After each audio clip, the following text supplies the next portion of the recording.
Graça e a paz do Senhor a todos. Estamos com o nosso último estudo do livro de Êxodo. Começamos no capítulo de número 5 e estamos chegando ao término agora no capítulo 14. Vamos falar sobre a vitória do povo hebreu diante do Mar Vermelho, irmãos? Diante do Mar Vermelho. Depois das 10 pragas, o faraó liberou o povo, mas depois ele teve o coração endurecido por Deus e perseguiu o povo para matá-lo. Pois bem, disse o Senhor a Moisés: diga aos israelitas que mudem o rumo e acampe perto de Pi-Hairote, entre Migdol e o mar. Acampe à beira do mar, defronte de Baal-Zefon. Essa região aí de Pi-Hairote, que ficava entre Migdol e Baal-Zefon, essa região aí foi a rota que os hebreus tomaram. Portanto, até hoje ainda o chamamos de Rota dos Hebreus. Se você for fazer alguma pesquisa bíblica, você vai ver que essa região é chamada como a Rota dos Hebreus. Amém? Amém? Então, o faraó pensava, no versículo 3, que os israelitas estavam vagando confusos, cercados pelo deserto. Aí no 4, então endurecerei um coração de faraó, disse Deus, e ele os perseguirá. Todavia eu serei glorificado por meio do faraó e de todo o exército. Ou seja, Deus libertou o povo. Eram mais de 5.000 homens, fora mulheres e crianças, Mulheres, crianças e jovens. Só que o faraó sabia que andar no deserto não era fácil. E ele não sabia que Deus iria prover conforto ao povo de Israel, mesmo em meio ao deserto. Deus trouxe conforto ao povo de Israel. Deus trouxe uma nuvem de dia para que o sol não estragasse a pele do povo hebreu, e trouxe uma coluna de fogo à noite para iluminar o caminho dos hebreus, Então Deus trouxe conforto aos hebreus. Pois bem, mas Faraó não pensava dessa forma, porque ele não acreditava. Então, eu serei glorificado por meio de Faraó e de todo o seu exército, e os egípcios saberão que eu sou o Senhor. E assim fizeram os israelitas aquilo que o Senhor mandou. Eles mudaram a rota, e pegaram outro rumo, de frente a Baal-Zefon, pelo caminho, pela rota de Pi-Hairote. Amém? Versículo 5. Contaram ao rei do Egito que o povo havia fugido. Então o faraó e seus conselheiros mudaram de ideia e disseram: o que foi que fizemos? Deixamos os israelitas saírem e perdemos os nossos escravos. Ou seja, os escravos para eles tinham um valor, não um valor humano, mas um valor financeiro que visava enriquecer-se às custas dos escravos, com trabalho escravo, oprimindo o povo israelita. Então isso com certeza fez falta, porque não tinha mão de obra para substituir assim de imediato. 6. Então o faraó mandou aprontar sua carruagem e levou consigo o seu exército. Levou todos os carros de guerra do Egito, inclusive 600 dos melhores desses carros, cada um com um oficial no seu comando. Veja que era um exército poderosíssimo, entendeu? Mas para Deus não há impossível, não há impossível para Deus. O Senhor endureceu o coração do faraó, rei do Egito, e eles perseguiram os israelitas, que marcharam triunfantes, marcharam para a vitória, porque Deus estava no comando dos hebreus. Quando Deus está no comando, pode contar que a vitória é certa, não precisa se preocupar, esquentar a cabeça. Muitas vezes a gente se aperreia, muitas vezes a gente, se apoquenta, como diz o ditado popular, mas na realidade devemos nos calar e entregar em suas mãos, e deixar que o Senhor faça. Ele sabe de todas as coisas. Os egípcios, com todos os cavalos e carros de guerras do faraó, os cavaleiros e a infantaria saíram em perseguição aos israelitas e os alcançaram quando estavam acampados à beira do mar, perto de Pi-Hairote, defronte de Baal-Zephon. Amém? Ele já estava praticamente na frente do mar. Ao aproximar-se o faraó, os israelitas olharam e avistaram os egípcios que marchavam na direção deles, e aterrorizados clamaram ao Senhor e disseram a Moisés: foi por falta de túmulos no Egito que você nos trouxe para que morremos no deserto? O que você fez conosco, tirando-nos de lá? Veja, pergunta, a pergunta da falta de fé. Se Deus tirou o povo do Egito, será que Deus deixaria que o povo morresse no Egito? Claro que não, irmãos? Quando Deus traz alguém para algum lugar, Deus coloca alguém em algum lugar, não adianta ninguém querer tirar, porque senão vai sofrer as consequências. Essa é a verdade. Já não lhes tínhamos dito no Egito: deixa-nos em paz, seremos escravos dos egípcios. Antes ser escravo dos egípcios do que morrer no deserto. 13. Moisés respondeu ao povo: não tenha medo, fique firmes e veja o livramento que o Senhor lhes dará hoje, porque vocês nunca mais verão os egípcios que hoje veem. Amém? Então, palavras de Moisés, de um homem de fé, de um homem que era usado por Deus. O homem que é usado por Deus, ele traz palavras de encorajamento, ele ora pelo seu próximo, ele não critica e ele não faz pouco caso. É por isso que tem muitos que dormem, tem muitos que já estão dormindo. Por quê?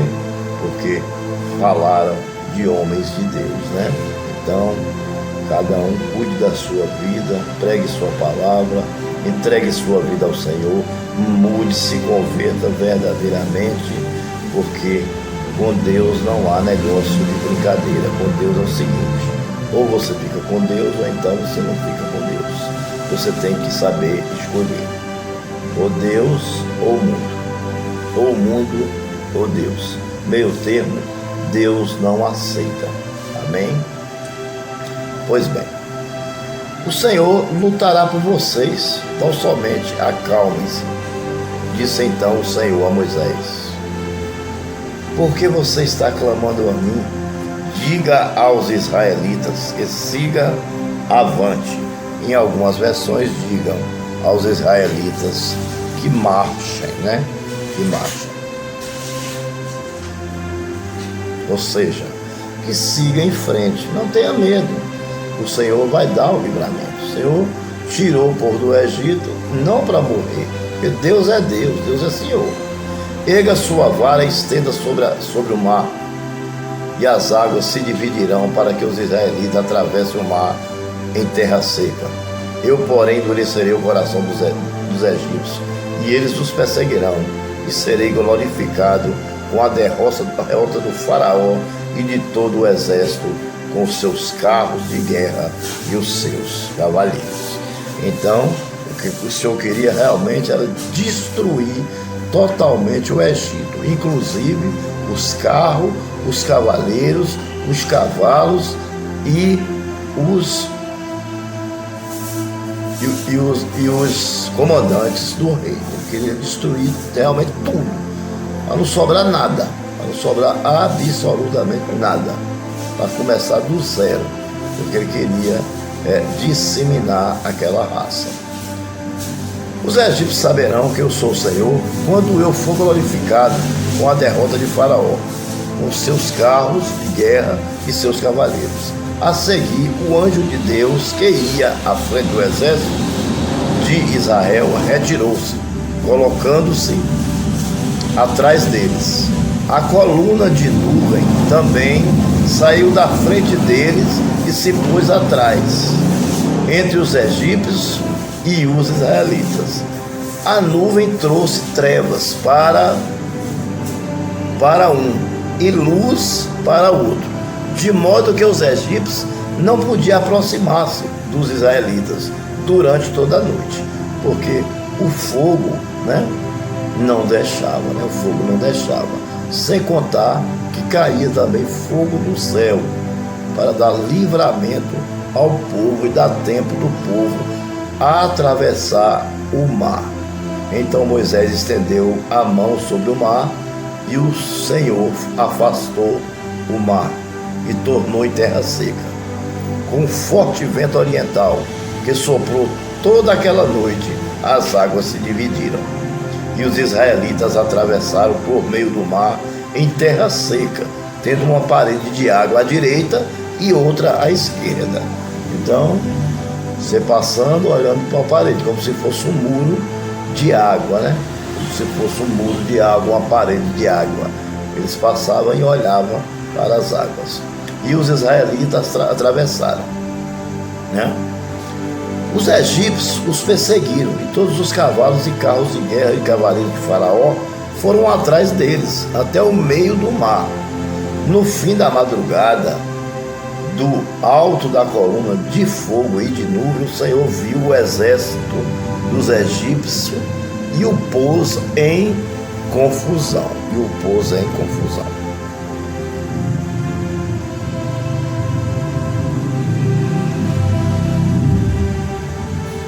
Fez as rodas dos seus carros começarem a saltar-se, de forma que tinha dificuldades em conduzi-los. E os egípcios gritavam: vamos fugir dos israelitas, o Senhor está lutando por eles contra o Egito. Mas o Senhor disse a Moisés: estenda a mão sobre o mar, para que as águas voltem sobre os egípcios, sobre os seus carros de guerra e sobre os seus cavaleiros. Quando Moisés tocou de novo na água, o mar se fechou. Todo o exército de Faraó começou a se afogar. Moisés estendeu a mão sobre o mar, e ao raiar do dia, o mar voltou ao seu lugar.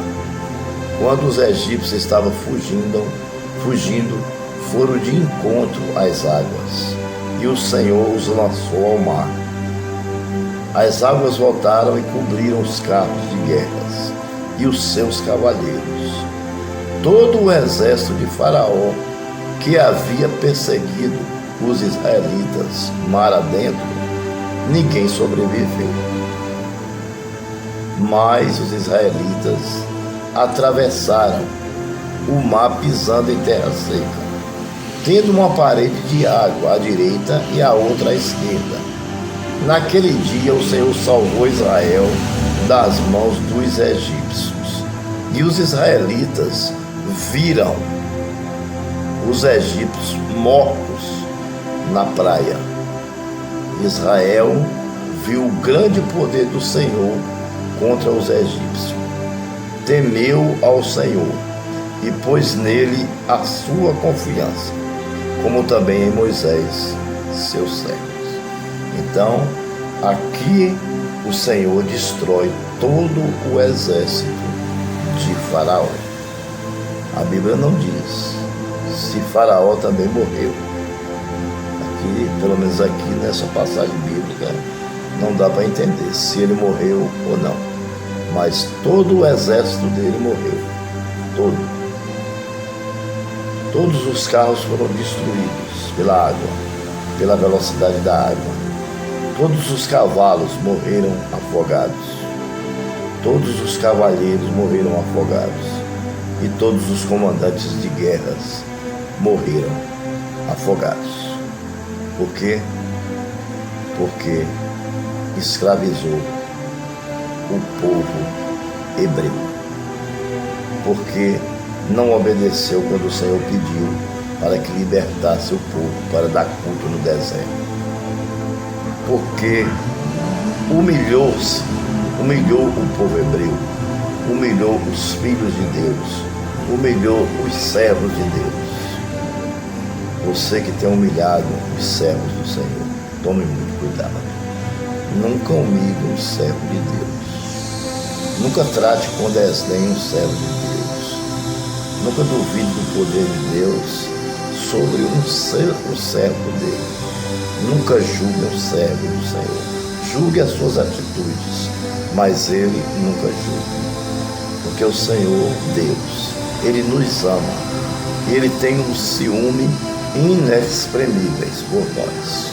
Ciúme inexprimíveis. Infelizmente, vivemos ainda num mundo de humilhações. De pessoas que acham que o mais importante é ter dinheiro. O mais importante é ter bens materiais. Mas existe um ditado popular muito certo, que caixão não tem gaveta, não é verdade? E realmente não tem. Realmente não tem.